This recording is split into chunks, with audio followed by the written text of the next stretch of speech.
Hello and welcome to another episode of the Something Rotten podcast. This is, I think, what everything has been leading up to.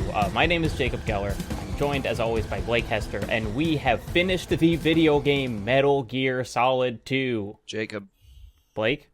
It brings me no joy in reporting that on the day after finishing Metal Gear Solid 2, a momentous occasion marking the end of another Something Rotten season, my little puppy's sick. She don't feel so good. It's so unfortunate. Reagan's sick. Isn't that sad? Isn't that very sad? That is very sad. She gotta go to the vet. It's very sad. I'm trying to think of some kind of joke about, like, AI or whatever, but mostly I'm just sorry that Reagan's sick. Why the fuck would you joke about my sick dog, you sick man? Hey, I would never even dream of doing so. I truly, I think it's like we felt like there was this giant thing approaching us because we both knew that, like, the end of Metal Gear Solid 2 is something, and we both had some idea of it.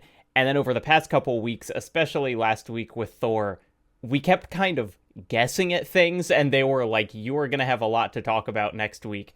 And we're finally here, and we finally do have a lot to talk about. And who better to join us than Harper Jay, currently of Double Fine, formerly a video games writer that I respect very much, wrote for Kotaku, wrote for many other places, as sometimes happens, and has written a book on Metal Gear, in this case, Metal Gear Rising: Revengeance, but has done a lot of long-form pieces on Metal Gear Solid as well. Harper, thank you so much for coming on the pod. Hello, thank you for having me.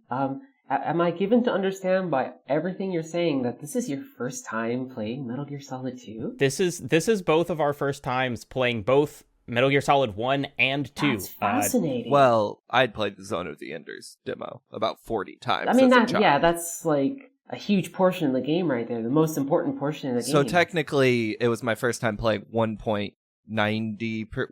This joke's not going anywhere. Let's just move on. It's all right. That's kind of cool. I mean, I've had a couple friends this year who've also picked up. I don't know what it is about this year.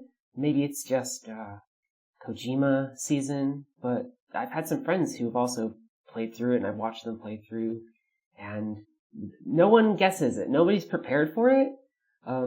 Partially because it's both a cool, prescient thing, and also just no one knows what, like, this game wants to say a bunch of things, and then sometimes you're like, you read some articles, you read like a little bit of the Selfish Gene, and that's kind of the end of it. But it's fun. Yeah, I mean, and it's like, it's almost, despite the past 20 years' best efforts to spoil it for me, it just feels kind of impossible. You know, it's like, I had heard, okay, the Colonel's an AI. I had heard, okay, you fight the former president. Like, I had been given many pieces of what happens at the end of this game, but, like, even if someone just wrote out, like, here are literally all the things that happen, I don't think they would be able to actually spoil, like, the experience of having it happen, because it is just, like, so many things crashing into each other at once in a way that kind of can't be communicated other than playing it. Listen, some of those things you mentioned, Colonel being an AI, the battle with Solidus,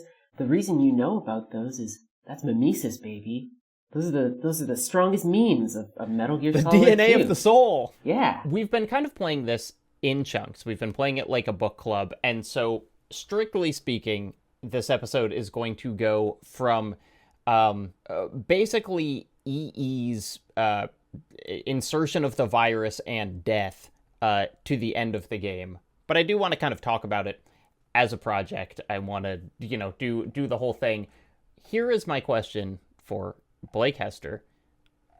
You, I think, have done your best to really engage in good faith with this game that you have not generally enjoyed playing. Do you still feel that way? Did you like the ending, or are you just a very smart guy who comes to this podcast, in good heart and is ready to engage with it? Or were you like the slams? Well, I am a very smart guy who comes to this podcast every week in good faith with no little tricks up my sleeve. And it is true that the middle chunk of this game really just did little for me. But then the final 2 hours, brother, Kojima pulled out that big old narrative gun he wielded like Fortune, and he said, time to do some good writing. And my God, I was all in. When this game like kind of turns into, I don't know, a technophobic horror game for a little while, I was all in. I was like, this is my shit. I am super engaged with everything this is trying to do, narratively and thematically. And aside from the final boss fight, which I found mechanically quite poor, I thought the ending of this game was stellar. And I didn't particularly like the game. That's fine. That's just the risk you take going into games blind like this. But I think the final 2 hours were just knocked it out of the park. Like, I was losing my mind last night playing through this, having a ball. Can I ask a question? What's up? Because I tried to go into this conversation kind of blind to your experiences or feelings.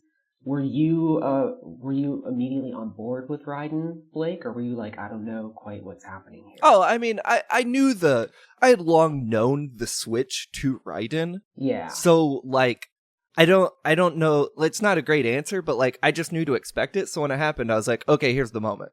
Okay, yeah. I found Raiden an interesting character. I found him and Rose's relationship to be very compelling.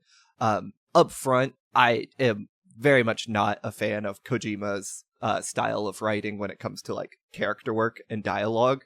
So a lot of that, was very eye-rolly for me just because I don't particularly like the way he writes his dialogue. Do you remember what day it is tomorrow? Yeah, so you get where I'm coming from. But I do think like I enjoy Raiden in terms of his place in what the game is trying to say, and I do like that, that switch happens, especially by the end when shit goes haywire. Yeah, I think it's like it is weird to have a game that is just so much defined by its ending, but like the whole Raiden thing, I feel like it pays out like a slot machine because you could not do this ending with Solid Snake. There's no version of the monologue that Campbell and Rose could give to Snake that would kind of hit as hard as it does being delivered to Raiden, and that is because of the whole like Raiden experience through the whole game. And so I also knew it's like I knew you switched to Raiden. I knew that people didn't like it. I think I came in more ready to engage with the weird thing the game was doing rather than having a blast with the Solid Snake power fantasy. But it's hard for me to imagine getting to the end of this game and still being mad that they made you be Raiden, because it's just like that's when it's hitting you in the face with the idea that it was the whole point that you were Raiden. Harper, I'll be interested to hear your experience playing this the first time. But Jacob, I think for our sake, like having that step removed just by knowing the switch was going to happen and just being willing to like engage with it. I think the antagonism of the creator in this game and making fun of like you wanting the kind of power fantasy, it made it easier to engage with that and like have that step removed to be like, okay, what is he saying about the people who would get mad? Because it seems like a lot of this game is made in preparation of frustrated players. Yeah. And not having to worry about that is like you get to be kind of a passive observer of what Kojima was saying, because it's like, well, I'm not really the target audience here. Harper, when did you play this game originally? Did you know about the Switch? Or... Oh boy. No, I didn't know about it, right? So like I played this when it came out, and that means I was like 10 or 11, which means I'm old now. But at the time, I was a youngin', and my experience with Metal Gear is kind of a case study, I think, in a lot of the American audience's experience with Metal Gear, in the sense that I first played Metal Gear Solid on a demo disc for PlayStation Magazine, and I think that was literally just like getting into Shadow Moses, like that whole segment. It's just, I think, the dock and the heliport, to the best of my recollection. It's also, it's a section that, do you know any? I shouldn't say anything about Metal Gear Solid 4. No, I can't. Oh, look, Metal Gear Solid 4 was the first Metal Gear Solid game that I played, so I started with that. Yeah, so there's a whole point in that game where they kind of like, that whole segment is in it again, like quite literally. And so, that's interesting to me, and I don't know if it's particularly intentional on Kojima's part, right? A thing I want to be careful in conversations that we have today, or like broadly speaking about Metal Gear, where I think people both rightly and wrongly attribute a lot of intentionality to Kojima, because sometimes he's very clearly doing things deliberately. But sometimes, and I say this as somebody who has devoted a lot of time writing about his works, sometimes I think he's just kind of a fool who bumbles into things. So that's part of the truth too. But for me, to go back to the question, I played the demo disc and then played the first Metal Gear Solid. That was a big deal. Like, there were small things about that game looking back now that I remember reading reviews. People were like, oh yeah, there's like heartbeats and the controller vibrates like the heartbeat, right? Like stuff that we would take for granted nowadays. We have, resistive haptic feedback on our PlayStation controllers or whatever. It's small stuff like that that really starts to paint the image of, oh, this is doing something. First off, it's that, oh, this is doing something with the medium which is interesting, which is, it calls attention to itself constantly, which is a huge important thing for Metal Gear Solid 2. And then also, we're still in that area of time where it's like, this is political, man. That's for adults, man. Oh my gosh, games are doing it. But, as a 10 or 11-year-old, I just thought it was fun to play. Some of the points weren't entirely lost on me, but how much can I really comment? How much commentary on the American experience, on the Imperial Project, can I really respond to when I am barely beginning to develop a true formative idea of myself? I can't really, but I used to play this game like over weekends, like all the time, right? I can quote this script with frightening accuracy. And that's both a good thing and a terrible thing. It's funny that you say that about playing as a kid, because one of the thoughts that I had while playing this, and something that I actually don't think I've said on the pod, is that I bought, like, I had a PS2 and I bought this game and I played through the tanker section when I was probably 13, 14 years old, and just something else caught my attention and I didn't ever finish it. I didn't get past the end of the tanker until now. And I am retroactively so mad at myself because I loved this game. I loved the ending. Playing it now, I think if I played this when I was 14 years old, it would have defined my personality in a way where maybe it's good that it didn't, because I would have been even more annoying. Bad news about like a huge portion of the gamer audience and a huge portion of the internet audience and like tons of dirtbag leftist types. Like, they did let this game define a huge portion of their personality, and for some of them, they've never let go. Yeah, and so obviously it is like, looking at alternate futures is always a little bit scary, and like, I'm very happy with my life now, and so I probably wouldn't change it. But in the same way as recently I watched Danny Boyle's film Sunshine, and I really loved Sunshine, and I also thought if I saw this at 14 years old, it would have been one of my favorite movies ever. And just like, I really appreciated what was going on here, and I think it would have, at kind of the dawning of my political consciousness, it would have hit me 100 times harder, and maybe it's good that it didn't, because I don't actually want my entire ideology defined by Kojima kind of repeating the selfish gene. I like the alternate timeline where you played this game when you were 14 years old and became a dirtbag left podcaster. I think that would have been really funny. To be clear, I don't want to, I say that a little derisively, but you can certainly trace a path from this game to obviously something like Blowback Pod or something like Noah Colwyn and those people, in the sense that they named all the recent episodes of the season after they have Metal episodes Gear of that games. are just called Snake Eater. Yeah. But I think in the sense too that presumably they're like around our age as well. I don't know how old those groups are, but it's definitely this case of, for some people, it is a piece of slightly more anti-imperialist, anti-American media, which, this game releases in 2001? It releases right after 9/11. After September 11th. they have to change portions of the ending of this game. They remove stuff from this game, right? Originally, the Statue of Liberty was going to get displaced and moved and a bunch of weird stuff. Like Cloverfield. Yeah, 100%. A little bit. And so... Kojima predicted Cloverfield! Yeah, so having that sort of game presented to you at a very impressionable age during a very, charged moment in American history in regards to kind of the American psyche is kind of interesting, right? And you do see that ripple effect out in pop culture now that we have people who are reaching the point of being creative. I don't exactly know where I'm going with this, but I really had just like a weird moment yesterday.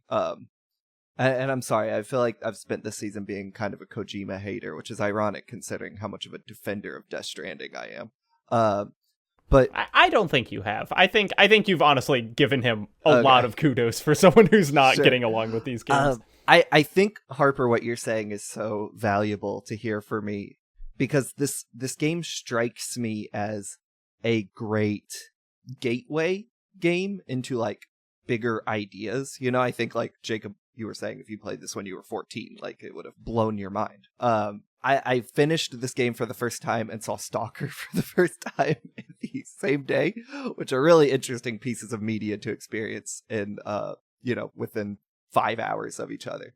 And I think where I kind of push back on this game is like the pedestal it's kind of put upon as this genius piece of like prescient or future predicting media, more so just like an interesting gateway and an interesting example of political narratives in games. Does this make sense? Like, I hate the way it's kind of always projected as this like, or the way it's kind of held up as maybe smarter than it is, where coming to it for the first time at nearly 30, I see it as like, wow, this is a really cool example of a game trying to take the medium more seriously beyond just like interesting or quirky mechanics.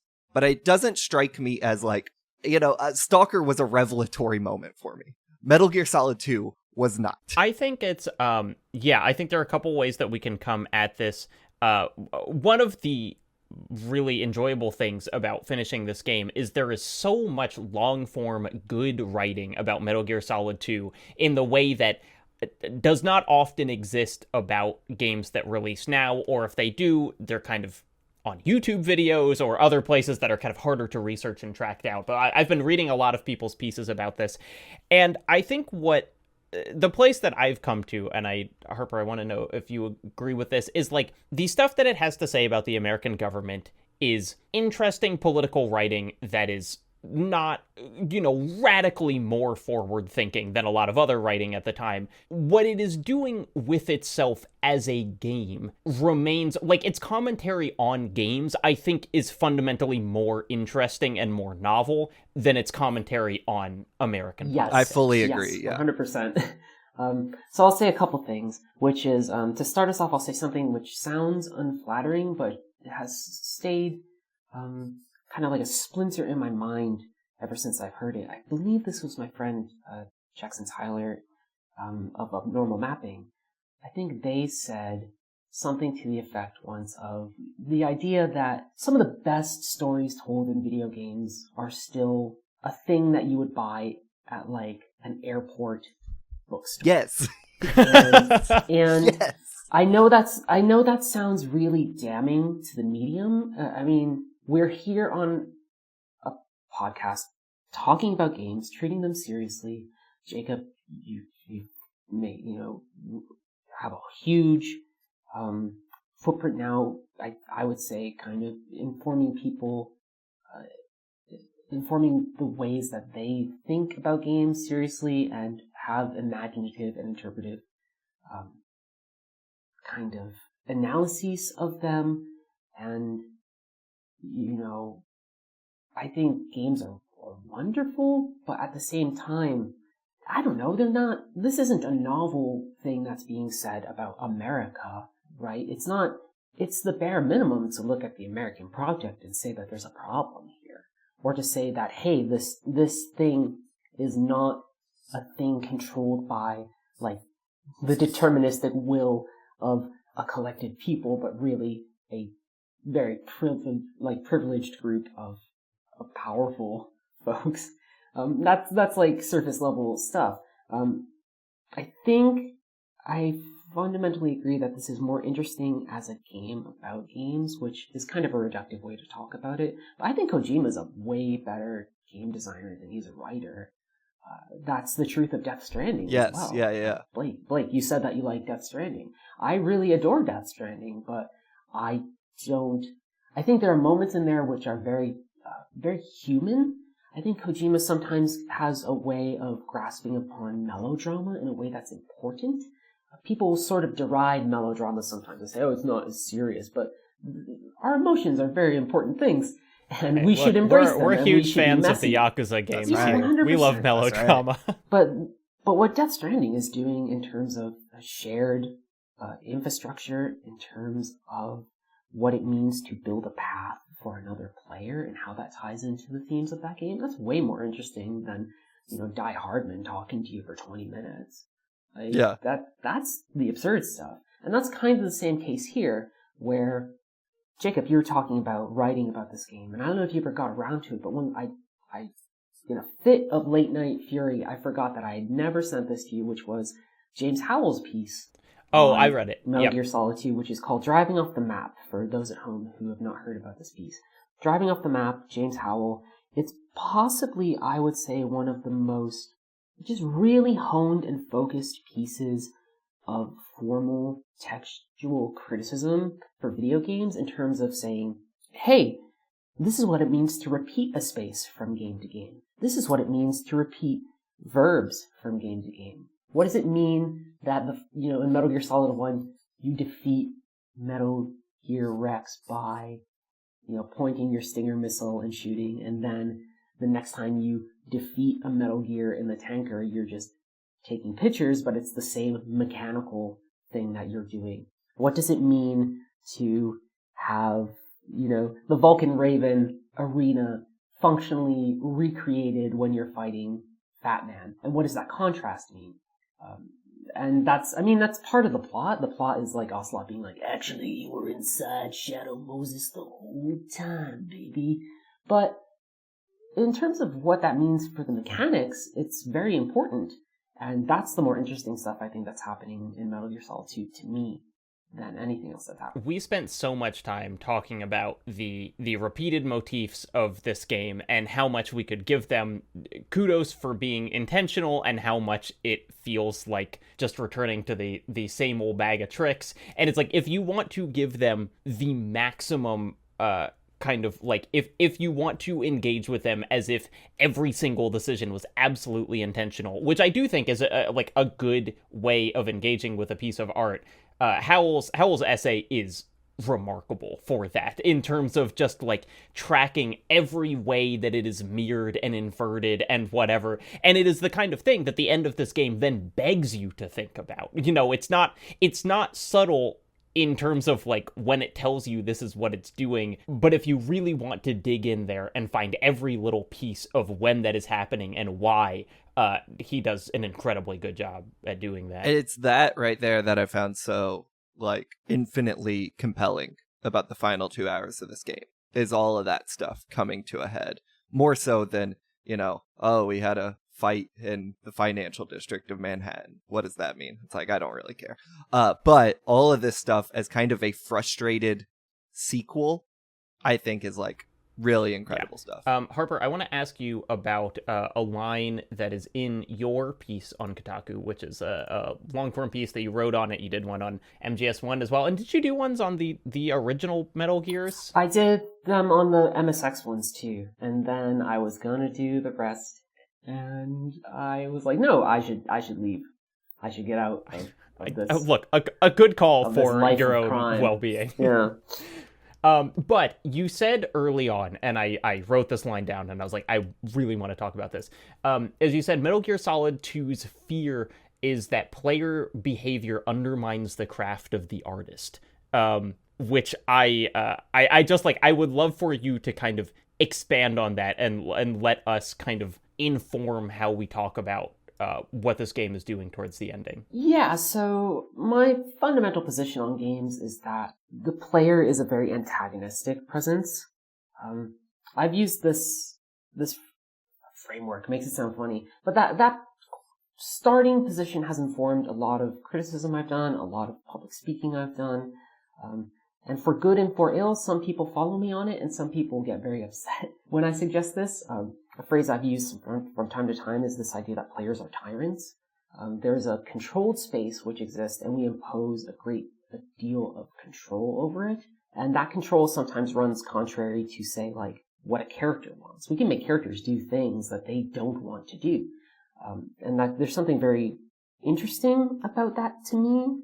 And it's also very interesting to me in the moments when a player and, like a character want the same thing, which is to say sometimes they might not want it for the same reasons, but when we are more aligned with the characters that we are controlling, I think that's very interesting. And I think the times when we are not, when there's frictions, is equally interesting. And then when it comes to the idea of a player kind of rubbing up against the work of a creator, I think there's a degree to which game storytelling positions itself, or, eventually, like, especially in this era, starts to position itself, and now that we have our AAA, HBO, whatever the hells, really positions itself as, like, serious, intentional storytelling. But there's no way that an author can, and a great deal of Metal Gear Solid 2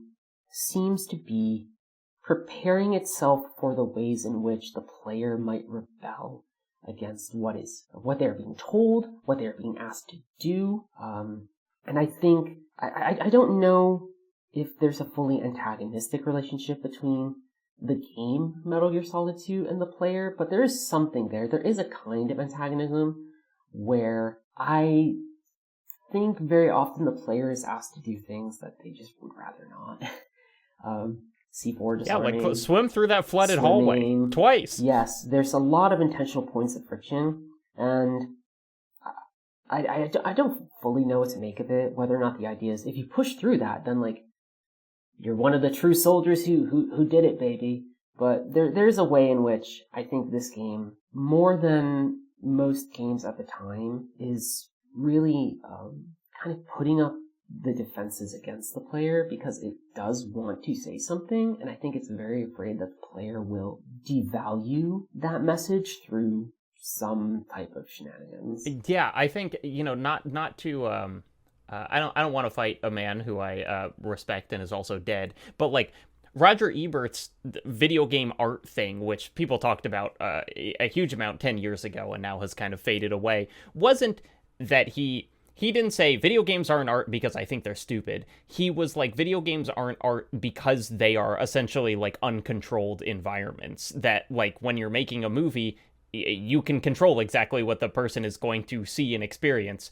And when you're making a game, you can't do that. I think it's a curious way to define what is and is not art, but, like, I do like the idea that that, like, these same things are what Metal Gear Solid 2 is kind of trying to figure out. Blake, you knew what the real villain of Metal Gear Solid is? Yeah, nuclear proliferation. Okay, yeah, but... Oh, you mean giant sick robots. No, I was going... Oh, you meant the controls for the sniper rifle. No, Blake, the real villain of Metal Gear Solid is a lack of data security. You're just saying that because we're being sponsored by NordVPN. Think about it, man. People are constantly getting one over on Snake because his codec is, like, wide open and anyone can listen in. I feel like you're making this sound dumber by connecting it to that game. The fact is, VPNs should just kind of be part of your internet infrastructure at this point. It actually is for me, and not just because I'm smarter than Solid Snake. I've used VPNs when traveling to different countries so I could continue working like I was still at home in the US. I've also used them when doing research for my videos, or even for this show, because believe it or not, Blake, there's still a lot of websites that feel pretty unsafe to be on. No way. Using NordVPN, I know, I'm not going to pick up some tracker or malware or something. Snake He could have I'm used... just going to interrupt to tell our listeners that when they sign up with our code, nordvpn.com/rotten, they'll get bonus months on top of an annual plan. You don't need to make it about video games, Jacob. This is just something that normal adults who listen to our show should use. Also, there's a full 30-day money-back guarantee, so if they decide they don't want it for some reason, it's no big deal. You're right. I shouldn't lean on Snake to make logical advertising pitches. Be a functioning adult and just visit nordvpn.com/rotten to get our special offer and protect yourself online. Was that so hard? Colonel, VPN, Nord. I think let's just start talking through the events that happen in this section, and then we will certainly get to kind of big ideology points and big parts of design. And we can spend a while on there. Here's probably the worst thing in the game to me is getting the backstory on EE and Otacon. Yeah, brother. Yeah. Preach. My God. I think this game would, if EE would have been anyone else, not Otacon's sister, I think the game would have been just fine not having this entire plot line. I think it really gets lost in the sauce here and bogs down like what is leading up to a really great moment when we have to like spend time watching Otacon cry in hallways. If there's one thing about the Metal Gear Solid series that I've never been fully great at untangling or understanding what the read is, it's everything involving the Emmerich family. Starting here and then extending all the way to like the Phantom Pain. I don't know what to think about this whole stuff. I don't know what to think about Huey Emmerich in general when we get there in those games. I don't know why. I don't understand. It seems like the writing is, it's like there is an emotional core that I feel like the story should be pushing towards, even if I don't think it's that interesting. But it's like you can see it's there, which is, Otacon feels guilt. Essentially, like that's the whole thing. Like the Emmerich thing is, we feel guilt about designing these war machines, and now also we feel guilt because like the sister died and it was kind of his fault, and it's like, what if you want to have it there and then he cries because he feels like he never got to resolve things with her, that's fine. But then they throw in just so many plot points that send your head spinning in a way that is not like, oh my gosh, what does this new information mean? It just like completely deadens the emotions, because we find out that EE, she's scared of water. She almost drowned in the pool. Otacon didn't help because he was having an affair with his stepmother. That he was sleeping with his stepmother at the time that EE was drowning in the pool, and that EE's father did not die simply because he like died trying to save her, but killed himself in the same pool because of the affair ? And it's just kind of like, it's like, what the fuck am I supposed to do with all that? How am I supposed to like read that into the story? Jacob, I got the answer. Don't. Just move past it. That's what I did. Water off a duck's back. This will sound like a weird phrase to say. Putting aside the issue of taste, which you can't. Right. It's a weird thing to do, but also, it just, even if you rearranged it so it wasn't quite the same configuration of facts, I don't know what it offers to the story entirely, because I don't think you need another reason for Otacon to feel such estrangement from Emma. This is just another added layer to it that is very odd to me. And also, no thanks, I don't want any part of it. Yeah, and I think it also, like, I its most basic, or maybe just a bare bones criticism, is like, this is such a weird moment to drop this revelation because it grinds the pacing to a halt. Yep. And like, we're building up towards a climax and so much shit is going to happen in quick succession that this like detour for 20 minutes like starts to kind of suck the wind out of the sails a bit. And also it's just dumb if you ask me. The plot point in general of all this too is, and this is something that gets repeated in Metal Gear Solid 4, which is kind of odd, is there's a lot of ways in which Otacon's experience in the series is really defined by his relationship to women who essentially die for him in one way or shape or another. And it's really silly. Mm-hmm. Because we have this with Sniper Wolf, and okay, whatever, that's like, he's infatuated with Sniper Wolf. Who wouldn't be? She's a sniper, she likes dogs, it's great. Yep. And then she dies, and that is a character point for him.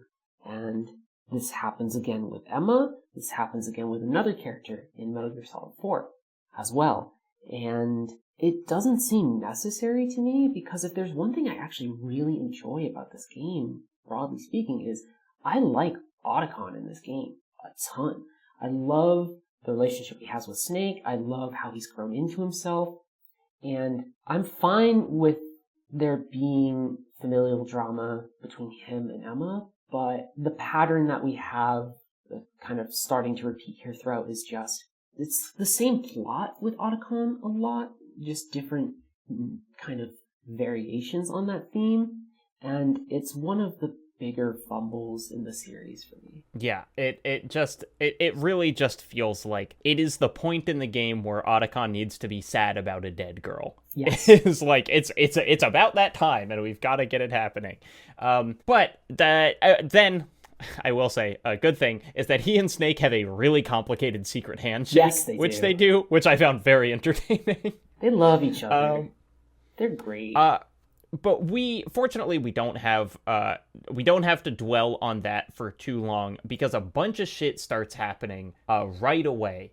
Raiden gets betrayed, maybe, by Snake and Olga. There's the line where you're switching sides now? Switching yeah, sides? Or whoever side I don't was recall on saying yours. I was ever on your side, like that stuff, right? And you finally see that the cyborg ninja is Olga. And if you hadn't put that together by now, I don't know what to tell you. Yeah, we find out the cyborg ninja's Olga. Oh my gosh. Big Shell just fully falls apart. The whole idea of like making sure it doesn't blow up because it would be an environmental catastrophe. Just sorry, it's gone. Though I think there is some line about like they actually hadn't done so much cleanup, so it doesn't really matter.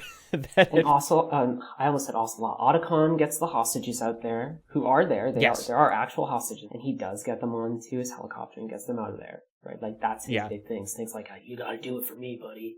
And so he does that as well. So don't worry about overloading the helicopter. Yeah, a lot of loose threads are kind of removed from the stage, because now we got to get to the real juicy weird stuff. Yeah, but then in case every other element of the game repeating itself had been too subtle for you, suddenly we are just back in the torture room of Metal Gear Solid 1, doing a very similar torture minigame, which is something that I did not know was coming.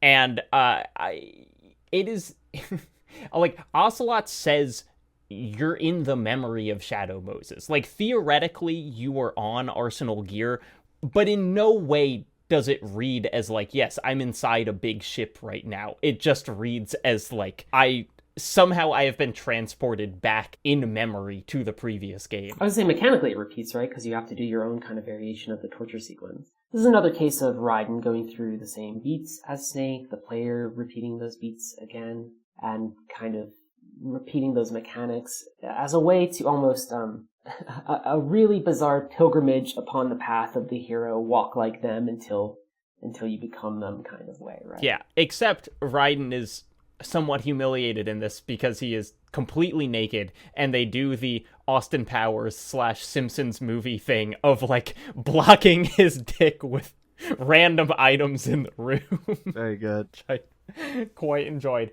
But we do find out a lot of backstory on Raiden here, and this is like another big important beat, is like he hasn't wanted to tell Rose about anything from his past, and what we know about him has been like, oh, he's this nerd who did a bunch of VR missions and he thinks he's a real soldier. But in fact, we find out, not the case at all. He was a child soldier. He was like a very brutal child soldier who like killed a whole bunch of people without remorse using a sword. And he is Solidus's son, or Solidus is his godfather. Son. Well, not literally. It's a later reveal on the top of the building. Where Solidus is like, hey, I killed your parents. Oh, right. That comes later. Right. But yeah, so Solidus is out there as the president being like, I really want to do some war crimes in Liberia. and I will make all these children do it, and I will take them from their families and have a bunch of child soldiers. Child soldiers, a topic that comes up in a couple of Metal Gear Solid games. Metal Gear Rising. I don't mean that dismissively. In Metal Gear Rising, a big part of Phantom Pain as well. It's clearly a topic that Kojima cares about. I think I will never accuse Hideo Kojima of not caring about things. Sure. Yeah. I will sometimes accuse him of perhaps not fully educating himself on certain things, although he at least makes the efforts, right? I will never suggest that he doesn't make the effort, but he definitely cares about things. He cares about nuclear deterrence. He cares about children in war zones in a way that I think is very genuine. The Kojima... I'm trying to think of the way to say this. I'm not going to say anything bad, just I don't know how to phrase it. The running thread of Kojima games and children I've been thinking about a lot with child soldiers, the gene stuff, hey, have some kids and pass on your passions to them or whatever. And then Death Stranding in general. I don't have a question, but what's going on with this guy? I think he thinks a lot about, a major theme of this game is what do we pass on, or the first game, what do we pass on genetically? Right. This game, what do we pass on culturally, memetically? And yeah, Death Stranding then just seems to be hey, what if you were a father for a whole game? What would that be like? That's a game about a bunch of dads and one mom. and the mom is named Mama. I think at first I was going to say that child soldiers almost feel like it's not it's a bad thing to care about. I would never say that, but it is almost so simplistic of a topic that I was going to be okay, we all agree they're bad. Kind of what is the purpose of doing them here? But I think that is actually not giving it enough credit, because there is such a running thread here of culture making people into soldiers, and video games being a medium primarily consumed by children, and so much talk about how video games are training for war, and later Raiden says, they made us watch action movies with macho guys to image training to get us ready to be fighters. I do think there is this kind of implicit connection, and maybe explicit connection, between Raiden being a child soldier growing up and then continuing to do violence, and the way that Kojima clearly does think a lot about how media is affecting our view of violence and our view of what being a soldier means. And this is something we talk about a lot on this show, is the video game to army pipeline. Jacob, no disrespect to your main man, but Top Gun Maverick, they have plenty of deals with the Air Force. You know what I'm saying? Sure do. The Army buys ad spots on IGN and GameSpot. Just the way it goes. I think this game is interesting in that it's doing it very early before I think Call of Duty brought this, more into the public conscience. But I buy the idea that Raiden would just be a trained on media and want to kill because of it. I remember going to a GDC talk years ago. Maybe I've talked about it before. Or a guy who was a veteran talked about young kids joining because of Call of Duty, and they wanted to do hoorah shit. I think that was his quote. I was well, it's not necessarily how the Army works. A lot of these kids would be disappointed about how would join and be very disappointed in how boring, the day-to-day of the Army is. Should be clear, just don't join the Army is my take on that. But I like and I buy into the idea that Raiden would be force-fed all this entertainment to prepare him for killing. I don't necessarily think it's maybe the most true to life thing. I don't know that they're showing dudes Rambo in the barracks. Maybe they are. I don't know. I've never been in the Army. Hey, look, a lot of people watched Top Gun and signed up for the Air Force. That's true. Yeah. Even though he's in the Navy. I guess what I'm saying is I don't think that's necessary. Anyway, regardless, I like this plot point is what I'm trying to say. And I think if there is anything prescient in this game, it is the idea that maybe video games would be used as recruitment tools, even if it wasn't in 2001. Though I don't exactly know if they were or not. I think if it wasn't layered with the initial part of Snake, especially showing so much derision for Raiden when he talks about his VR training, if it was just Raiden being oh, actually my past as a child soldier, and it didn't have the initial the first complication of, well, the first thing we thought about him was that he was just playing Metal Gear Solid VR missions for PlayStation 1 the entire time. I wouldn't accept it as much. It would feel a little almost like shocky for shocky's sake, right? Because there's a world in which you just kind of have that, and it kind of exists in and of itself. But when you combine it with the VR stuff, when you do have him talking about things like movies, or even, I mean, it's a small thing, but it's like, they're like, hey, we put gunpowder in your food, dog. Like, everything that you consume, that we gave to you, was somehow tainted by one way or another, by the mechanisms of war, by the product of war. Yeah, I mean, it's like Raiden doesn't even have... Literally putting... Yeah. He doesn't even have his own blood in this game.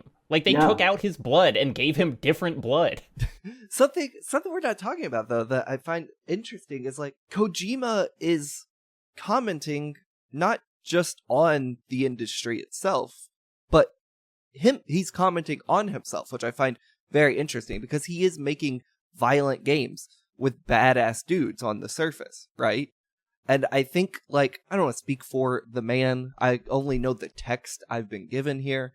But it seems like there is some kind of reckoning, him reckoning with himself there and his role in it. I don't know if he necessarily feels guilty or whatever the case may be, but I think, like, he does see, if not this game, definitely MGS1, as, like, playing into that. It's easy to, like, think you could play MGS1 and be like, Snake's so fucking cool, I want to be a special ops guy, you know? No, it's totally, I mean, it's like, I've been thinking about MGS1 has the, you like all the killing, don't you? Where the game accuses you of enjoying in the violence and the, like, bloodlust that's in the game. And that was in 1998. Since then, we have seen a lot of games do the same thing, to the point where it's almost lost all meaning. You know, when the final boss of an Uncharted guy says, like, think about how many people you've killed. I'm like, I don't care. You know, that doesn't ring true for me. Something that I've been thinking about with Metal Gear Solid 2 is that this is almost, it's like, it feels like the only way to actually progress that commentary. You know, it is fairly easy to say, you enjoy all the killing, don't you? And have that be kind of the thing that your game is saying about violence. And Metal Gear Solid 2 is such a bizarre and sometimes hostile object, because it really feels like it is trying to continue that conversation, like take it one more step beyond it. And that's kind of what makes it so confounding, because you have to get into this really weird space to be like, where do we go after we acknowledge that video games make killing fun? And it turns out you have to go to the system for societal sanity, or whatever. I also think the reason it works in MGS2 is a simple show, don't tell approach. You know, like, it's the easy escape. They do a lot of telling in that right, game. But, like, bear with me here, Jacob. It's the easiest scapegoat in the world, but, like, I don't care that Kratos feels sad in God of War 2018 because he killed Medusa. I just don't give a shit. I never will. I don't think that game did a good job of, like, approaching that topic. However, Metal Gear Solid 2, as, like, here's some footage of the army juxtaposed against, like, video game footage. And it's like, it's more explicit, it's more beat over your head, but I also think it makes that message work better by just, like, putting it in your face, by, like, showing you exactly what Kojima's thinking on the screen, rather than, like, hinting at it or having a character tell you how. Do you get what I'm trying to say here? I think at the core too, it's a bit of the it's like the Francois Truffaut quote, right? Like, there's no such thing as an anti-war movie. And whether or not you believe that's true, I don't know if I entirely buy that logic, but there is something, there is an inherent power to the image, right? That no matter what context you place it in, no matter what commentary you attach to it, there's an inherent animalistic power to images that speaks in and of itself beyond what we might want them to actually be saying. I think a lot of creators who make stuff that is nominally anti-war struggle with this problem.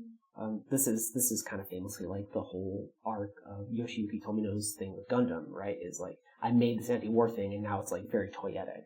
And it culminates in some very interesting stuff in Turn A Gundam, which is very funny. But we're not here to talk about Gundam. But it is this thing of, just in the same way that like critiques of capitalism get consumed by capitalism, right? Critiques of war end up getting consumed by the facilitators of war, right? And we see that in languages of like, less lethal, even that, like that sort of language or things like that, right? Like, no matter how you position it, there's like, even just the power of the image of the gun, right? Like, there is something there which you could place that image into whatever vicious context you want, and the raw image of the gun, for whatever reason, just evokes something beyond the critique that maybe we want to attach to. No, I've been, I can't remember where I read this. It might have just been like a Reddit thread, but I read someone kind of theorizing about like one of the reasons that MGS4 maybe kind of spins so far off the rails is like between 2 and 4, you essentially have the advent of Call of Duty, which is just so like unbelievably forthright with like the kind of subtle critiques of media that Kojima was kind of trying to do, that it's like, what do you even do after like, Call of Duty exists in the world? Like, how do you write about like video games being about war and creating false ideas of war when Call of Duty already exists and is like doing the thing that you were trying to comment on to an exponentially higher degree than games were doing when you started talking about this? There's a point where you ask yourself, like, what the fuck are we doing? I don't know if we can swear, but I'm swearing. Correct. And I feel this about video games very often, right? Where I see all sorts of different patterns in it, and I go, I don't know if this is worth it. And I think the way, like Call of Duty in and of itself, like, no judgment to the people working on those games, whatever, you're all individuals, I don't know what you're up to, maybe you need money, you need to live, I get it, we all live in a society, but it's such a, I guess I'll just kind of say it, right, like, I don't need to be polite, I think it's such a damning scar on the industry and everything we kind of pretend that the industry can be, when really, it's the money-making franchise. And it really does boil to... And, I mean, it says something that the money-making franchise is just war. War the game. Well, so Raiden's super naked, and after this, this section ends, Raiden remains super naked. I really don't think there's... so he's a child soldier. But there is this whole section where you're running around and he's covering his crotch with his hands, which means that you can't do anything. You can't like knock out guards or like hang from ledges or whatever. And you can still cartwheel around and do all this stuff. And my partner Annie said something that I think she mostly meant as a joke, but it really made me think, where she was like, he looks like a Barbie. Like he looks, it almost doesn't feel... It feels like even though he is covering his crotch, it really doesn't feel like he would have genitalia under there at all. He is just such this kind of like weird... Yeah, I mean, it's like, if you break the camera. And it's like you can see all of these like kind of unclear, but like looks like essentially cyber markings on his body where he maybe has like prosthetic or enhanced limbs or something. And it is this weirdly like... It is extremely vulnerable for him, but it's also kind of dehumanizing because you recognize that like that's not what a naked human being looks like. Yeah, I don't know what potential conversations you might have had when you were first introduced to Raiden, but I think there is a way in which he very clearly represents a different kind of idealized form of like the human body. A thing that's super present in Kojima's work is just the ways in which male bodies get fetishized. Obviously women bodies too. Not to take away from the way in which Kojima's camera tends to leer at women, because there is a difference, right? Like his camera leers at women, but his camera admires men in a very specific kind of way. But I mean, part of it's just the compare and contrast of rough soldier, tough guy Snake to beautiful human Raiden, right? And in the document of of the game pre-production, some of that is about trying to draw in different audiences to the game. There is a very, I mean, this is true of everything when you're making a game, but there is a very deliberate way in which Raiden is crafted as a way to widen the demographic scope of Metal Gear Solid 2. And when you look at his body in this game, especially in this sequence, there is a way in which it is very manufactured. And also, there's kind of a theme in these games about scars and bodies too. There's a whole moment in Metal Gear Solid 3 where the villain will comment on your body depending on how damaged you have been throughout the game, or things like that. And so, and it's almost damning, right? There's like the perfection of Raiden also speaks to the artifice of his like bravado in a certain way. Like, hey, I'm the guy who's always been in war, but like, what do you have to show for him? I mean, he has lots to show for it in theory, but physically, he's very pristine. Yeah, he is. Pristine is a great way of referring to it. That he does not look. He looks like a guy who's done a million VR missions and has never been on a battlefield. Essentially, very pale. He's the White Devil, Jack the Ripper. But you can only focus on Raiden's nudity for so long before Campbell just steals the stage here and starts going fucking loco in a scene that I knew was coming and yet did not disappoint in any way, shape, Jacob or form. Glenn Geller, Glenn Ross. Did you? Now, Campbell calls you, I would wager 400 times to say some bananas gibberish, and it all rocks. Mm-hmm. Did you, however, call Campbell 400 times back? Oh, yeah. Because some I want to hear wild everything. Shit starts happening. Mei Ling shows up at one point. At one point, your radar just turns into a sexy lady. Which,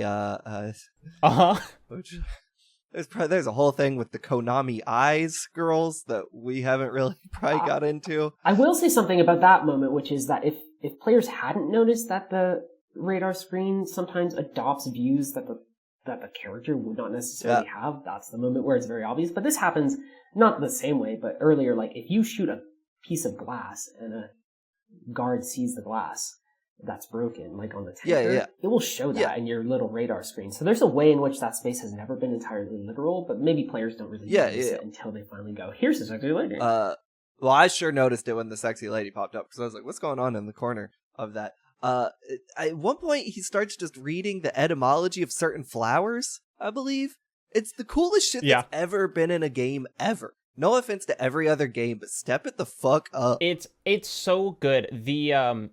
The music is perfect in the scene and how unnerving it is. There's the most famous one, I think, is if you call him while you're fighting all the Metal Gears. He says something about like seeing a worm in space and I need scissors 69, like that sort of thing.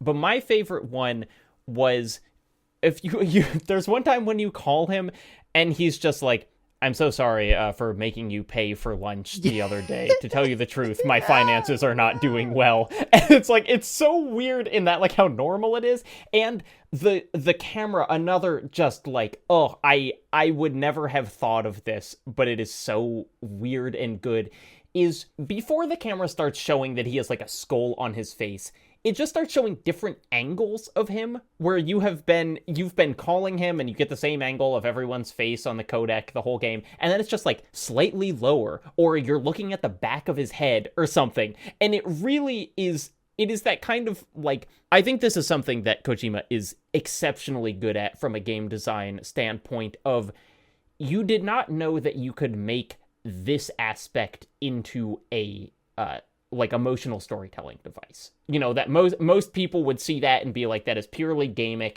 You know, what is there in that to twist it into some way of like communicating an emotion? And nothing goes unused here. Everything is made weird in some unexpected way. I also like that, like, it would be very easy to say, oh, we used EE's virus and now Metal Gear, we got it. But, like, the fact it infects the game is so cool. And, like, not what I expected. I didn't expect my game to start breaking around the idea that, like, we had uploaded a virus. I think that is so neat. And it's like, it shows. Suriel said this about Killer 7's pause menu. He said, like, Suda understands everything is narrative. And that's how I feel about this moment, is like having Campbell be in different angles in the codec. It's like, yes, everything is narrative, and it's so fucking cool. I will deflate the bubble only ever so slightly to No. say this is not the first time a character in a Metal Gear game has told the player to turn off the game. This happens in, I believe, Metal Gear? My recollection might be incorrect, but there is a moment where Big Boss calls you and is like, hey man, just turn it off, right? This is before you kind of know that Big Boss is the villain. It's very brief. I think this game does all this stuff very, very much better, obviously. But there's a lot of stuff that repeats in this game that's been done ever since the MSX as well. There have been electrified floors and like remote control missiles forever. Oh yeah. In these games, for instance.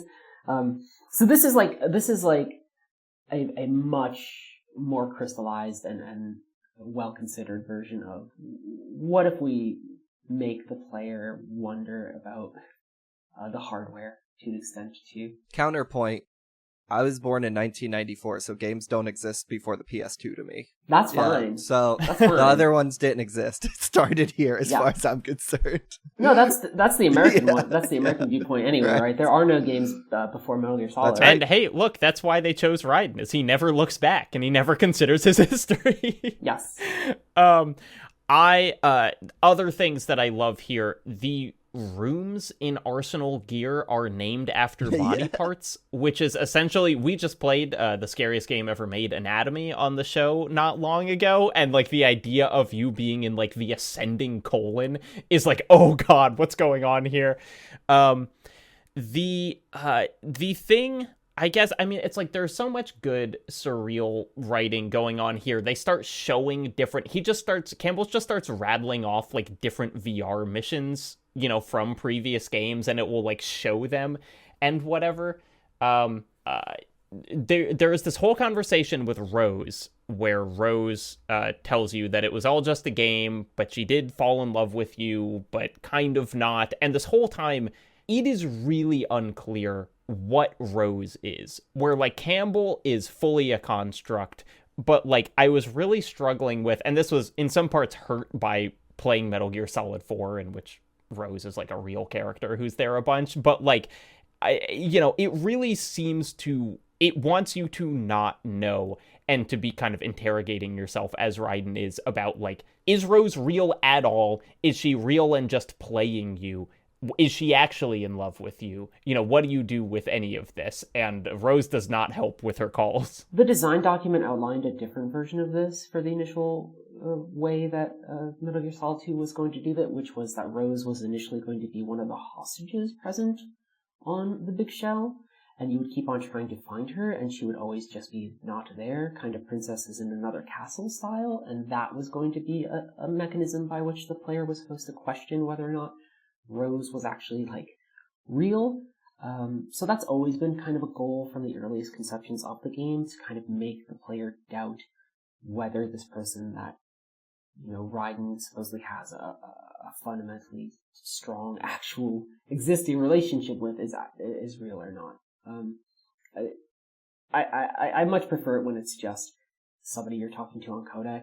The codec space in general is this space that like feels safe. It's the space we go to when we're like, switch to nano communication so nobody can listen to us. It's like a very private space, even within the fiction of the game. And to have it be a space where suddenly, like we were saying before, it can be infected and changed. Also, when you're eventually talking to Rose, she just gets disconnected. Like, you can just remove somebody from that space that you considered potentially safe before, excuse me. There's something very interesting about that. But we get through all of that, and suddenly, out of nowhere, Solid Snake shows up at his solid snakiest. He has never looked more cool. His bandana is blowing in the non-existent breeze. He looks exactly like the version of him that's in Super Smash Bros. Brawl. And if you found the shaver and gave it to him, he's clean shaven here. That's right. And he he gives you back your equipment and whatever. But easily the best line in this, at least from a kind of game breaking perspective, is that he says, "Hey, if you need some ammo, let me know." And then he points at his headband and says, "Infinite ammo," meaning that this snake has cheats turned on and he is just playing with the bandana that gives him infinite ammo. Coolest shit of all time. Game rocks. He gives you a sword. This is a big moment where, Harper, you write a lot in your I think it's one of the essay in most LA. important moments of the game and perhaps of the entire series. Yeah, okay. I won't say what you said. Please, just tell us. Oh, I think in a game about identity where the player has just been repeating all the stuff that Snake has done, both like in a sort of literal plot sense and then mechanically, it's super important that Raiden gets his own verbs and actions, right? Like he gets to perform actions and express himself functionally, right? In a way that Snake never does. This is unique to him. It doesn't repeat later on in Metal Gear Solid 4 or anything. It is a unique mode of communication which is given to him. And that's big because I think the game is fundamentally incomplete if you do not have the player doing things that are physically and mechanically different at a certain point. Otherwise, you really are just an echo of Solid Snake. But you're not. You're Raiden. You're Jack. You're whatever. And you finally, I mean, it's towards the same goal, right? Like if you boil down all these verbs and like to their core, it's like, what are you doing? You're killing. But that's reductive and boring and not always the best way to look at a thing. It's like, yeah, this is a form of expression given to the character, which has a little bit more range and variety to it as well. The way that you sweep and swipe or stab or spin. Very, very cool. Yeah. And then, look, there are ways to look at it that are not simply killing, but it is unavoidable that the next sections of the game, you kill so many people. It becomes a full-on action game. There is no more stealth. You and Snake just run through rooms where dozens, if not hundreds of dudes drop from the ceiling, and you just slice and dice through them all, and it is suddenly so much like gorier than the game has been before, and it really feels... I've certainly read like many pieces and seen pieces talking about kind of like, this feels like the game giving you what you wanted from like the action game perspective of like, here's your blockbuster, don't you like it? You're slicing dudes' arms off. Because that's like such... That is one of... I think that's a boring read a little bit, right? Like that's almost to the point where I want to be like, that's remedial, right? Like, because I don't think... I think it's wrong to view this game or the Metal Gear series entirely just through the lens of like player satisfaction or dissatisfaction. I think that's the popular myth, and I don't think it's as interesting necessarily. So how would you read then the big kill rooms? I mean, I don't know necessarily, but you know, my background's theater, right? And when emotions build to a certain point in musical that words no longer facilitate what the characters need to express themselves, they burst out into song. And in a game like this, in a setting like this, there's no real way for Raiden to express this coming into himself other than through an act of extraordinary violence. I love it. I mean, I made the argument that Revengeance is a musical much more literally because it is. Yes. But I really like the idea of this being them bursting into song. The game continues to do really weird things. It looks like you're game overed. It will say fission mailed.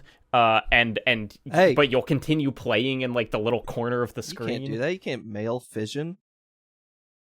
How was that? Was that That's good, right. y'all? And that's how you know that it's good, fake. y'all? Did you have a sinking moment in your gut when you're like, did I just die? Oh my god. Yeah. Yep. Absolutely. There is a relatively quick line here, but something that I have been thinking about in the couple days since I've beat this. This is one of the things that's like really stuck with me is you get more of an explanation of what the Colonel is and who have you've been talking to, because the easy answer is it's an AI. It's not the real Colonel. But it's an incomplete answer. And what they tell you actually here is that it is not simply a computer separate from you that has developed this character of the Colonel and is talking to you. It is actually like cobbling together bits of Raiden's consciousness into, like, he has essentially created this character that he is talking to. And it is still an AI, and that it has a directive and it's trying to pull him in specific points, but like the ways that it communicates with him are kind of created by Raiden's own brain to be like the most effective ways of getting him to do things. And that feels like if you want to start talking about kind of technology and algorithms with this game, that's actually one of the most interesting points for me of it, of like your own personalized something that is then guiding your behavior, and it's not the same for everyone, and it's actually sculpting that something out of bits of your pre-existing experiences.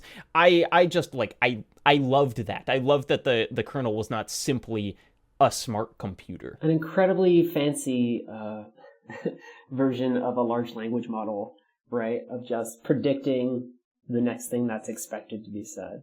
And I mean, it obviously does mean something, that the expectation that Raiden puts together, and because Raiden's overlapping with the player, obviously it's just Campbell.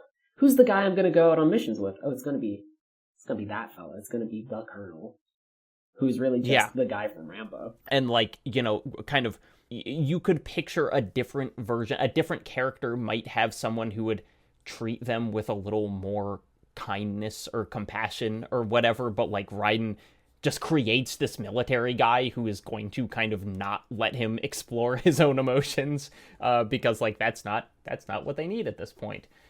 Okay, Snake steals the Fortune boss fight from us. You think you're gonna fight Fortune finally? No, you don't. This is Snake's fight. You just have to climb up a ladder. So then we enter quite a moment, what you might think of as here's the big turning point of the game. Except there are 4 more to come.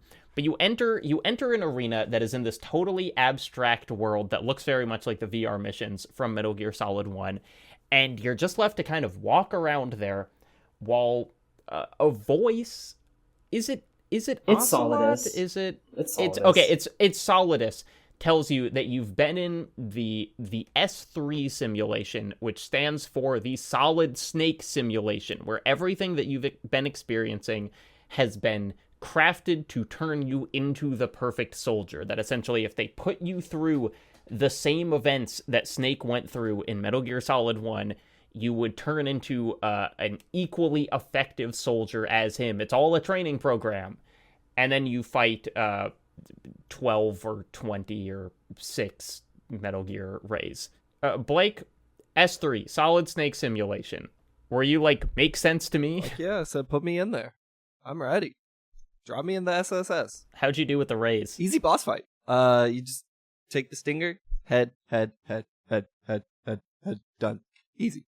No, not a problem for me, pro gamer. Sometimes they get lost in the sauce of these proper nouns, and I just say, yep, I'm with you. Here we are. A fascinating thing for me is that all the Metal Gears are codenamed Rose, essentially, in like different spellings. RO2E, RO5E, eventually. Which was just something that I really... If you play on Extreme, you have to defeat 20 of them. Yeah, which I am personally glad I did not. Yeah, a normal it's just 7, which is like way more reasonable. I was on easy, and it felt like 30 of them. So I don't know what was up with that. On easy, it's 5. Oh, okay. Well, I felt like 30. Hey, still a lot. It's still 4 more than the number of Metal Gears you have to fight in the first game. Yes, and people are always like, Raiden's totally a whip. And you're like, he canonically fought like a bunch of anti-Metal Gears and like beat the crap out of them. What are you talking Yeah, about? also in Metal Gear Rising, he cuts one in half in the first 10 minutes of that game. Raiden is literally God. Perhaps it was my expectations of Rising that made me disappointed I couldn't fight them with my sword, because I thought that's what I was going to be like, oh, the perfect weapon, but then no, you've got to use the No, stingers. you can deflect the bullets, and I think there's probably a chance that you can cut the missiles in half. You can definitely do that with Solidus's stuff later on. You can cut those missiles just straight in half. Oh, that's cool. But yeah, you gotta use your stinger. You gotta use your chaff. You can use your grenade launcher that the game gave you for some reason. That's never really useful, but you can use it if you want. Like, all that stuff's available. So then again, here is, after this big boss fight, you think, wow, here we go. The climax of the game, in which a whole lot of stuff happens, and either of you please feel free to just jump in to kind of add things that I'm missing. So you fight all these Metal Gears, you end up on top of Arsenal Gear eventually. Olga dies. Olga is there. Yeah, Olga, she shows up kind of like Gray Fox to save you, right? Like because Raiden eventually gives up when he's fighting all the Metal Gears. Yeah, he's like, this is way too many robots, and he's correct. It's far too many. And she's gonna help him, and then Solidus is like, nope. He just shoots her. Solidus shows up, and hey, and again, the contrast between war being bad and violence sometimes being unambiguously cool. I was like, fuck, P90s are so cool. The fact that the way that Solidus, who for some reason has Doc Ock arms, is like throwing people around and using his P90s, I was like, god damn it, this guy, he's neat. But then you get on top of Arsenal. The virus has worked, kind of, that EE put in. Solidus reveals he doesn't care about Arsenal. He's like, Fortune, you can have it. I don't care. All he wanted was the names of the Patriots so he can go kill them, because he doesn't want anyone controlling the world. He wants to live, out of step with the Patriots. And the only other thing that he really kind of cares about on Arsenal is the fact that it has nukes, and he could detonate one over Manhattan and take it off the grid and just make it his own little place where people could be free. Yes. Yeah, but then it turns out that an Ocelot shows up. Ocelot's like, Solidus, you thought this was about you. It's not. He then spells out that literally the whole game has been exactly the same as Metal Gear Solid 1 on purpose. Everything was set up. Everyone was just actors, including, like, Fortune. He tells her was not really psychic. They put like an electromagnetic thing on her so she could be similar to the supernatural people that Snake fought in Metal Gear Solid 1. There's no such thing as miracles or the supernatural, only cutting edge tech. That's what he tells. That's what the man with an arm of another man attached to him tells us. He shoots Fortune. But Fortune is okay and actually manages to do some psychic shit. Yes? Her heart is on the right side, and when that reveal was dropped, I was like, I'm in the hands of a master here. The lady's heart's on the right side. I didn't actually pick up. I mean, I saw the heart line, but I didn't think of it as dumb poetically as that. But I'm sure you are correct. Dextrocardia. Although I don't think they use the term. But that's what it is. So Ocelot gets ready to kill everyone, but at a crucial moment, Liquid then takes over him. He's been kind of biding his time the whole time, but the arm of Liquid Snake then takes control of Ocelot, decides that he's not going to kill everyone. One thing that kind of stuck out to me in these cutscenes is that Raiden basically becomes completely unimportant to the plot. Like, there are, 5 characters standing there, and Raiden doesn't say or do anything for basically this whole, 20-minute scene. It's all about the snakes. Really, Liquid Snake only shows up in these moments because the expectation is for Liquid Snake to show up in these moments. I mean, the whole thing about his ghost being present, I mean, when you read it through the lens of it being a sequel, he shows up because players want him to show up. essentially, right? And he'll do that through any means possible, even if it means overwriting another character. Yeah, and so then, and again, an action moment that we probably wish we were doing. Ray dives off the deck of the ship. Well, Ray shoots a bunch of stuff at them. Fortune manages to deflect it because she is psychic, actually. Take that, science. In the hands of a master here. Ray dives off the ship. Snake dives off after Ray. Oh, it's so sick. If only we were playing that character. But we are playing Raiden instead. And then here is the biggest moment of the game where I was like, damn, maybe they shouldn't have taken that thing out for 9/11. Because you see Arsenal driving, and then it just fades to white, and then you're in the middle of the financial district in New York. And it's like, could have used a cutscene of it crashing into the shit, because it is very confusing that you're just suddenly there. Actually, Jacob, no, this is actually one of the more real-to-life things. You don't, of course, live in New York. Harper, did you used to live in New York? I did for about 4 years, almost 5 years. Unfortunately, sometimes you're just in Manhattan and you look up and you've accidentally entered the financial district and you're like, fuck, how the fuck did I get here and how do I get out of here? You're just on top of it's one of the only things that felt like non-fiction in this game. Yeah, it happens to all of us once or twice. We've talked about a lot the 9/11 thing, what has been removed, what hasn't.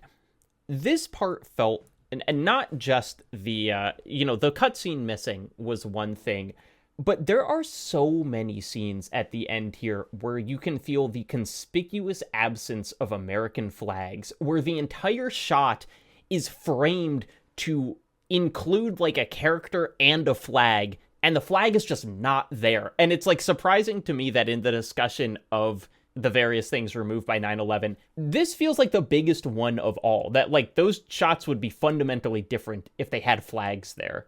Can I leap forward a little bit to say a flag thing, which is, what was going to happen when Raiden killed Solidus, right? Do you know about this at all? Yeah, well, that he cuts down the flag and it like falls. He was supposed to cut down the flag and it was supposed to drape over his body. Because like that animation is still there. Like Raiden does a weird thing with his sword that doesn't make any sense, but it does make sense if you know that he's supposed to be cutting down a flag. I just found that very interesting. But here's where we get here's the real kind of technobabble of this game. And I say that, but I actually love the direction that it goes with this. Blake, give me your read on kind of when Campbell starts really explaining what's going on. How did you feel? Blake is shaking his head. I don't know, man. Like I'm sorry. Sometimes Kojima gets going and I just can't I can't follow. And it went over my head. I did have a good joke that when you said this was the Technobabble, I was going to say, no, actually, that one was called Ghost Babble. So I'll contribute that. I will now audible to the expert Harper here to explain this to me. Oh, are we talking about the selection for societal sanity now? Is that where we're going? Yes, I think so. And specifically what I want to talk about is what the Patriot, or not the Patriots, but like what Campbell is, like what the AI is, because this was the part that I found kind of most exciting and unexpected. This is the stuff that kind of gets dropped in later entries in the franchise. I think the idea here about them not creating content but creating context was really fascinating. Is that what you're asking, Jacob? Like that specific moment?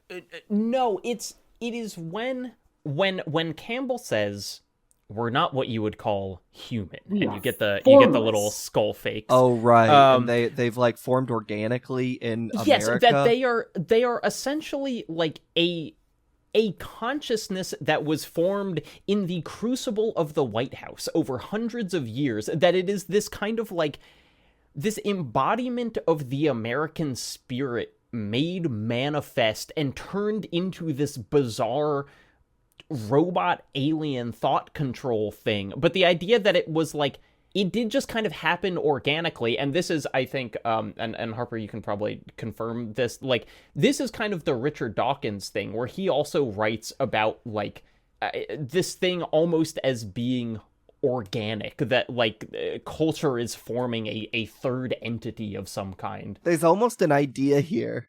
Let me know if I'm getting too lost in the sauce. That America would always be inherently evil, and that there would be the whole thing with like Campbell and Rose, I find to just be this like reprehensible evil thing. And the fact it's organic is like, well, it would just naturally occur that way. This country would just naturally breed something this like awful. I don't think it's natural as in it's predetermined. I think it is more that the American project has always been built on cruelty, like since the country's inception. And so it's not like it had to be this way, to quote the song from Metal Gear Rising. But instead that like this is the only possible outcome when you look at the past 200 years of American history. Like the only thing that could form would be this kind of eugenics for information type I feel program. like that's what I was thinking. Okay. It's sort of positioned as the natural endpoint that arises out of this mixing pot of American political thought, right? And it's important to note, it's not, they're not saying we were created out of the worst impulses of these specific politicians from this party or whatever. The idea here is this is a collective force that represents all of American political power, regardless of party, regardless of time and place. It all builds to this entity which eventually seeks to police language, to police thought. Language, again, another thing that's very important in Phantom Pain. Kojima really concerned with what it means to limit the ability to express a thought, and that's sort of something here as well.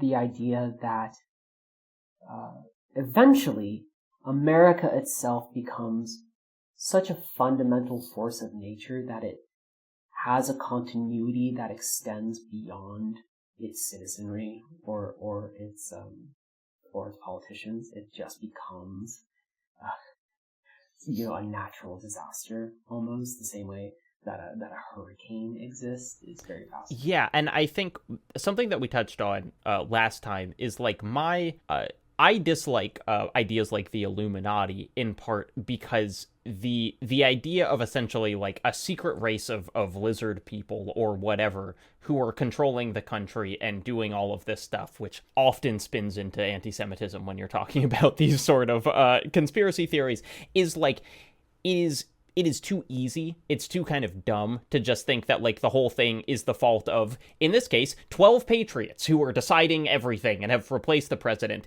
And what I found so much more compelling about this idea is that it is like, it is just this kind of unstoppable institutional force that is the collective result of all of the decisions that have been made over hundreds of years. And this is like when I used to be in actual critical race theory classes in college, not like learning about Martin Luther King critical race theory, we would talk about how the force of white supremacy in the US is essentially like anything that people might want to attribute to the Illuminati.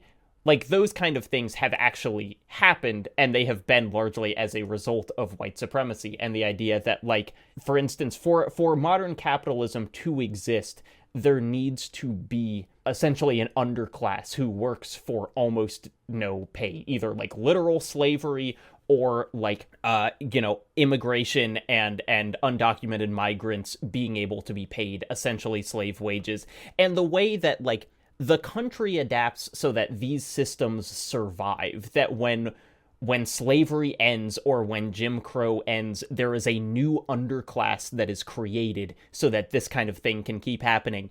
And it is not that there is 12 guys in a room saying, like, how do we make sure there's still an underclass to continue the American capitalist project? It is that kind of the entire country is pointed towards this goal because its history has made it into a mechanism for white supremacy and a mechanism for, like, gender control and, all of the other systems of oppression that kind of spawn out of the same idea of oppression. And so, like, it's just, I was just so glad and excited that the game, again, maybe giving too much credit to Kojima for thinking through all of these things, but that it does not take the simplistic approach of just being like, it's a bunch of, it's a handful of bad people who are making the bad decisions for all of us. Yeah, I think it's important to note too, because we're talking fundamentally about what the Patriots are and not necessarily right now what they want. The thing they want, obviously, is control in the most broad sense, but to say more specifically the thing that they are afraid of, it's freely shared information, right? The argument here is that the raw political force that is America is threatened in the early moments of the wider digital age by the ability for its citizenry to freely converse, to freely have access to information, and to freely, sort of learn about things removed from the specific mechanisms of media conglomerates and things like that. To a certain extent, that's like a very quixotic way of looking at the internet, right? It's a very early internet idea of like, this thing is so big that it enables all this free thought, which can fundamentally threaten the upper class. And there's ways in which we've seen that's true. We've seen the importance of social media in certain movements and things like that. So there's truth to it. But there's also a way in which it's a very early conception of the internet, of this idea of people having access to information in a way that empowers them, with the caveat that, and this is a thing where I think this is one of the things that people consider more prescient out of anything that's said here. Another argument that ultimately arises when Rose and Campbell are talking to you about their, the Patriots' anxieties is that, yes, initially there will be all this sort of access to information which empowers people, but eventually it starts to turn into something more balkanized, right? So it's this burst of information that empowers the citizenry, and then over time, those pools get corrupted until there's a certain fragmenting that happens as well, which, to a certain extent, represents a sort of breaking of like the American id or ego or whatever, right? Yeah, it's I think what you're referring to, or one of the lines that hit for me the most is Rose says, or AI Rose says, everyone withdraws into their own small gated community, afraid of a larger forum. They stay inside their little ponds, leaking whatever truth suits them into the growing cesspool of society at large. And the Colonel says, the different cardinal truths neither clash nor mesh. No one is invalidated, but no one is right. Which, kind of is like, if you want to read that as describing subreddits, it sure does feel like it describes subreddits, but I also think that's a kind of a limited way of looking at like the true commentary that it's making. But it is interesting in the sense that it really is, you're provided with the ability to pursue your own expression and creativity. And it's a very, I guess it's prescient, but it's also a very unflattering idea that even with that, what eventually happens is that you get radicalized. Yeah. In one way or another. I want to read one more thing about this, and then I want to move on to Raiden choosing his own destiny, because we can't leave that behind. But there's a blog on called Metal Gear Solid 2 is Not About the Internet by Matthew Weiss that was written in 2020, kind of in reaction to like discussions about like Trump and the internet and all that, where he says, it's amazing to me that even today, in a world that looks an awful lot like the dystopian one MGS2 was projecting, critics who laud the game seem mired in its finer points about tech and nerd culture rather than its larger points about mythology, oligarchy, and propaganda. Focusing on how it portrays the dangers of social media seem especially misguided, since those dangers in the context of MGS2's totalitarian narrative are the excuse the government gives as to why citizens should not be allowed to govern themselves. It's not a critique made by the game, it's a critique made by the fascist government in the game to justify their fascism. And so there is this way in which us talking about how Metal Gear Solid 2 is about the internet, and us, broadly, not just in this conversation, like, there is so much going on in this game's ending that it is really hard to communicate kind of the different fine points that it is putting on, like, what it views as dangers and what it views as, like, what is going to happen with history. Anyway, let's talk about, as we draw to a close here, what does Raiden do with all this? Because there is kind of this large narrative of what the country is doing, and then there is this very focused individual narrative on, like, what do you do with this? And Harper, when you were writing about it, I think this was where you I'll let you say if you say this or not, but, like, your essay really seemed to find the most, like, emotional resonance in the idea of, like, what Raiden does in this world that it's kind of spiraling out of control. He just kind of cuts his way out of it, right? Like, it's important. I mean, images, right? Solidus throws the sword and it breaks the handcuffs on Raiden, right? And he's forced into this fight, but at the same time, it's a necessary one, both for survival, but also kind of removing himself from the weird espionage project that he's been a part of. I mean, the end of the game, in theory, is just, hey, go talk to your girlfriend, go talk to people. But in order to get there, he has to go through the ringer a little bit. It is kind of, it's interesting that the game ends with this kind of message of, like, you have to choose your own path. It almost feels too simple, given, like, everything that it has confronted us with. It's like, how could we possibly choose our own path when the real S3, which I don't know if we said, is the system for societal sanity that is essentially like a thought control device for the entire country or world to define kind of what their truth is. But as Snake says, you just have to pick something to believe in and then do it. And, like, what you believe in has to be up to you. Yeah, Raiden's very much like, what should I believe in? Snake's like, man, I don't do whatever, man. It's not my problem. Just stop being a product of everyone else around you and start to self-direct just a little bit, please. But I mean, and it's small steps, first steps, but you gotta take them. Blake, what do you think of, like, the style of these last couple cutscenes? A little bland. I like when Raiden throws the name tag. I kind of wish I would have put my own name, so it would have made it hit a little harder. I put Reagan's, my dog's name, and I was like, oh. I put Raiden because I thought that like what you were supposed to do with, like, Link. I don't know. Like, I think you didn't like the real life footage of New York. I was like, hey, that's where I live. There's my apartment. That's not true. I don't live in that area. That would be a crazy place to live.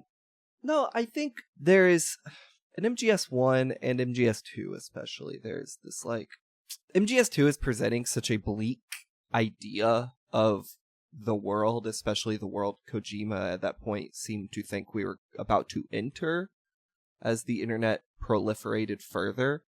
And I think this, like, there's that quote from Dazed and Confused where McConaughey's character is like, you just gotta keep living, man. Livin. And that's kind of what the ending of this game is, in a way. And I'm like, it's too simple. It's too neat. It's too wiping my hands clean of everything else I just said to be like, Raiden, you just gotta have a passion, man. Go take up, like, violin, man. Like, be stoked on it. Like, you ever tried photography? You might like it. Go to a wine and painting class. It's like, well, no, we can't really just walk away from that. Like, the ending, and there's some weird shit here. Like, Rose shows up, and it's like, is she real or not? Is Raiden completely delusional by this point? Vamp is in the background and like you look closely for 2 seconds. There's shit going on there, but I think the message that this game ends on just doesn't work for me when you present me your bleak idea for the future. I can't walk away from that thought and just be like, well, I just gotta like really commit myself to how into reading books I am. You know what I'm saying? Like, it's too simple. It's an attempt at a clean break from what you're doing that I just don't get down with. I suppose. I mean, ultimately the thing that's being said is that in the face of forces that are so incomprehensibly bigger and more powerful than you, one of the only things that you can do in reaction to that is to live authentically, right? And that, it's certainly a little trite, but it rings true, I think to a certain extent.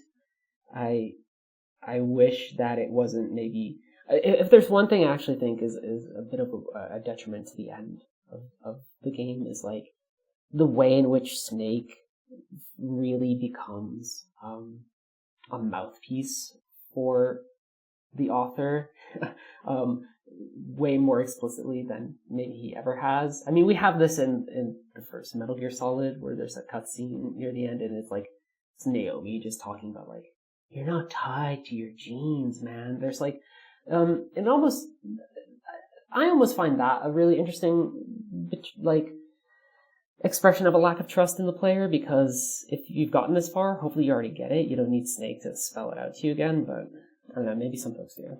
Clearly some folks do. Yeah, I mean, I do like, a line that I did love was, Snake says, you know, it's obvious, but Snake says we need to let our children read about our sad and messy history by its light, you know, which is another kind of thing of like, hey man, you can't live in this country without interacting with its bad history. And I want to say, like, aesthetically, I loved this part, both because the live footage of New York mirrors the nature footage of Alaska in this really interesting way, where like at the end of MGS1 you're seeing like polar bears and seals and wolves, and here you're seeing like people walk around New York, and it is kind of like our constructed world can be beautiful too if we allow it to be. There are cathedrals everywhere if you have eyes to see. The fact that it is playing like jazz piano really just felt very targeted at me, that like I end so many of my own videos with like jazz piano, and I think it is such this, you know, it is a quintessentially American style of music. I think the kind of like all of the feeling that is in jazz and the history that you can see there really works. And then in the cutscene parts, the fact that Snake and Raiden are just standing there being cartoon characters, while everywhere else around them are like normal looking people just walking to their jobs, really makes it feel dreamlike in this way that again feels like it's acknowledging kind of how artificial a video game is when compared to the real world. And so it's just like, you know, from an artistic perspective, it was really hitting on all points for me. I also think Can't Say Goodbye to Yesterday is just kind of a sweet little song. Maybe a little on the nose, a little bit. There's a certain degree in which like this game is very much like, New York, baby, which is true. I love New York, but I think it earns it. Yeah, it's fine. There are a million more things that we could say about this game, but we do need to wrap up here. Harper, thank you so much for coming on, lending us your years of experience thinking and writing about this game. You're always so kind about my work, and I must say it was a big influence on me. I think my work is very messy. I think my book is very messy. This game. But I don't know. Metal Gear is messy, so maybe that's okay. We'll put a link to your writing here. Check out Double Fine, check out Psych Odyssey.